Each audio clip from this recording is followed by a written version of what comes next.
PH team. Nabay-share po picture ni bossing namin si Francis Toral at kanyang sister na si Dr. Jean Toral. Ay magandang umaga po sa lahat ng mga doktor ng PGH at sa lahat po namang doktor sa buong mundo.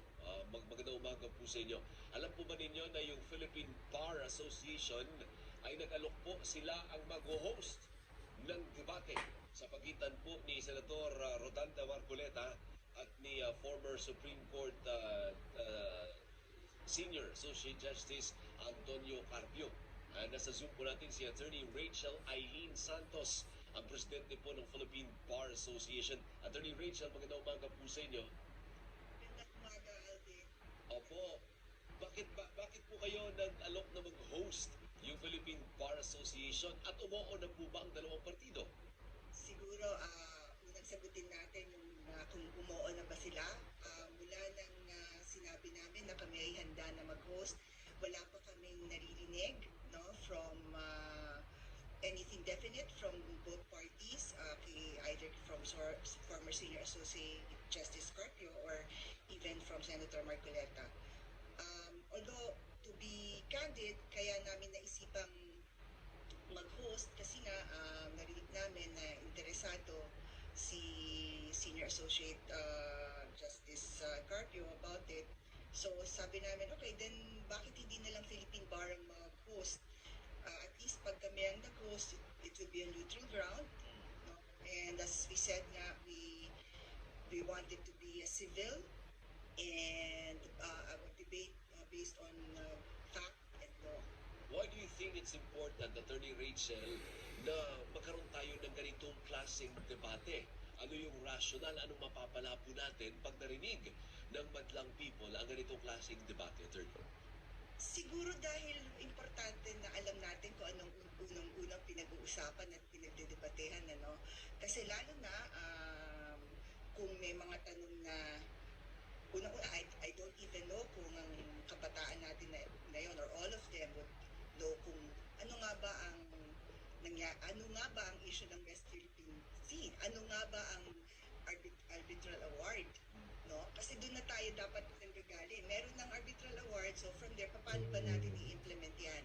Ano ba ang nangyayari so far between Philippines and China? So, with this, we are hoping na there is information dissemination and yung actual issues will be discussed and that will hopefully inform the public to make, I guess, informed choices.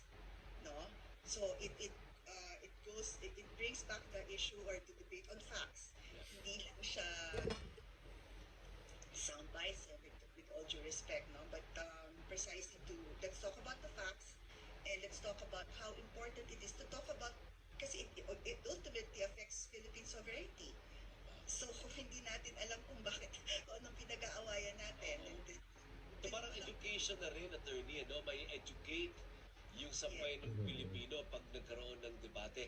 How would you like to do it? Anong nasa isip po ng PBA?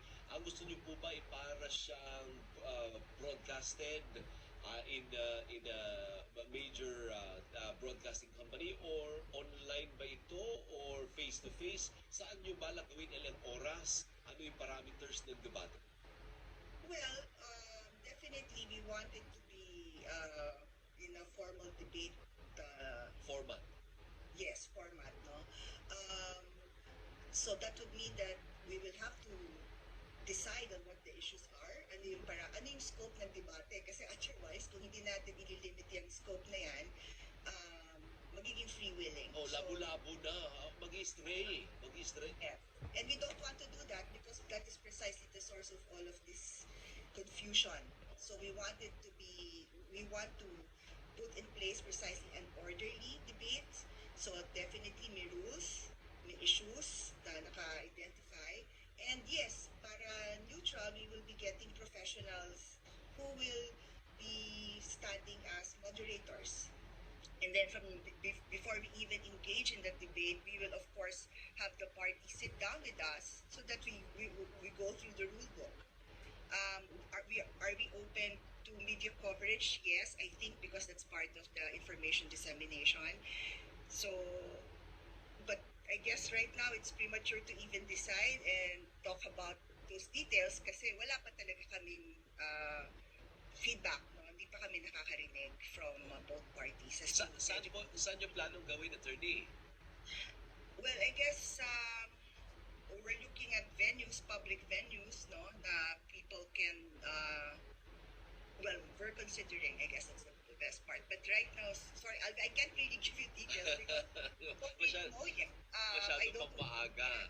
Pero Yes. pero come to think of it, Attorney Rachel, kung ayaw nila, yung halimbawa yung dalawa sila, si Justice Carpio, di kaya si Marco, hindi sa pinapangunahan ko, pwede pa rin ituloy yung debate for educational purposes. Maybe you can get yung lawyers ninyo na pro or lawyers ninyo na con and discuss it, no? Maganda din sana makita ng tao, ay, ganyan pala yan, hindi ho ba? Correct. Good.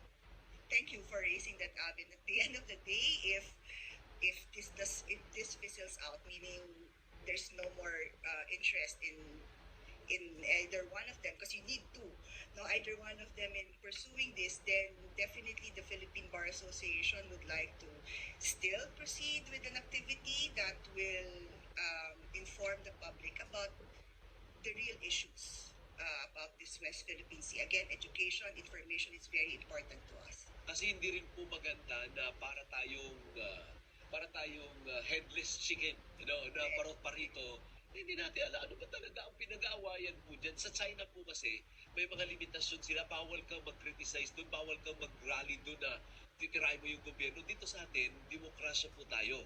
Kaya kahit yung mga taga-Chinese embassy, ang tatapang partner. Talagang matindi silang magbitaw ng mga salita kasi hindi po nila nagagawa yun sa China. Eh dito sa atin, yan yung ating pinagmamalaki na pwede kang kumontra dito as long as hindi mo sinasaktan o binabaliwala yung batas laban sa mga ganyang klase ng argumento, attorney, no? Correct. I agree. So dapat siguro, partner, malinawan tayo. Ikaw kung hindi po pwede si Marcoleta at saka si Carpio, kami hindi Doris na lang po, attorney. Si Doris ang didepensa kay Marcoleta. Okay lang ba sa'yo? Ikaw taga-depensa ni Marcoleta. Busy ako. Yeah. I'm pretty sure maraming mga abogado, partner. Kasi challenge sa kanila yun. Oo naman. Pag binigyan ka ng argumento, sa mga debate, hindi mo alam ano ka ba, pro ka ba o con. Di ba ganun yun, attorney? Kung magkakaya mo dapat i-depensa yung pros and cons. Reket. Oh. Walang butas. Walang butas. Pwede siguro gawing debate ng mga estudyante ng batas. Pwede. Di ba may ganyang show dati, naalala ko sa ANC, partner eh. Yung mga estudyante ng mga law schools nagdidebate, Attorney Rachel. Maybe kung ayaw man nila, maybe some kind of that kind of debate sana kung pwede. I think that's an option that we would like to consider, but again, I'm still hoping that this will push through, no? Because of course, Senator Marcoleta has not been very quiet about this position, just like, of course, Senior Associate Justice Carpio has not been also quiet about how he views this issue altogether. So hopefully, we will get to a point where we can plan it and it will actually push through. Kung hindi man, then yes, definitely, Alvin, we would continue pursuing this and we will see in what other way we can have it. Okay. We can have a debate or a public forum at least on this matter. Thank you, Attorney. Mabuhay po kayo. Mabuhay po ang Philippine Bar Association. Si Attorney Rachel Eileen Santos, ang presidente po ng Philippine Bar Association. Thank you, ma'am. Mabuhay po kayo. Thank you, ma'am.